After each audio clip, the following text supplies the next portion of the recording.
Le pénitentiaire national a été construit pour recevoir, je crois, 1500 personnes environ.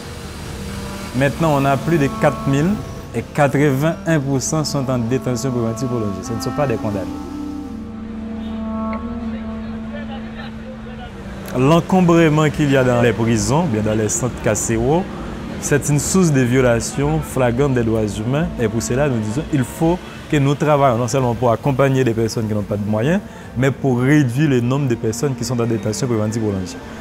Cela veut dire que quand nous intervenons dans les prisons, dans les tribunaux, nous ne cherchons pas seulement la libération des personnes qui sont en contravention avec la loi.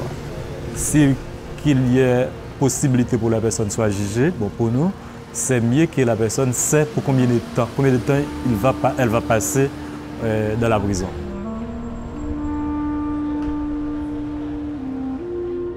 En réfléchissant à la question, puis en se demandant quelle contribution utile ASF pourrait apporter pour tenter de résoudre le problème de la détention préventive, bien, le recours au bref d'habeas corpus s'est imposé, là, parce que c'est vraiment c'est la chose naturelle à faire, je dirais, pour statuer sur la légalité des prisonniers.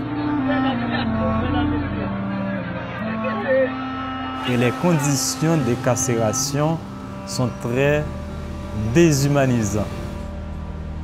Ce n'est pas une question, simplement une question de justice, c'est une question sociale. C'est un problème social et qu'il faut aborder sur un angle socio-juridique. La majorité des personnes qui sont en détention préventive prolongée viennent des quartiers populaires et des bidonvilles. Ils ont des qualifications, association des malfaiteurs, voies de fait, vol.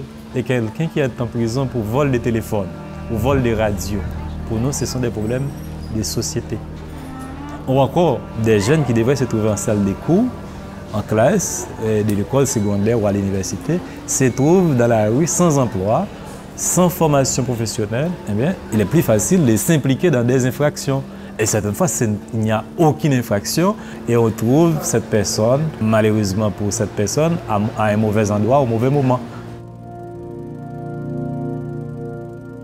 Haïti est un chantier énorme. Juste la justice est un chantier énorme en soi.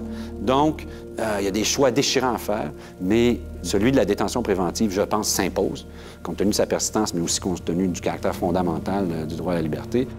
Tu as cette beauté du litige stratégique qu'en prenant le problème de la détention illégale, tu t'attaques à quelque chose de plus grand, qui est cette mentalité qui évolue lentement, puis qui a de la difficulté à se soumettre à la règle de droit.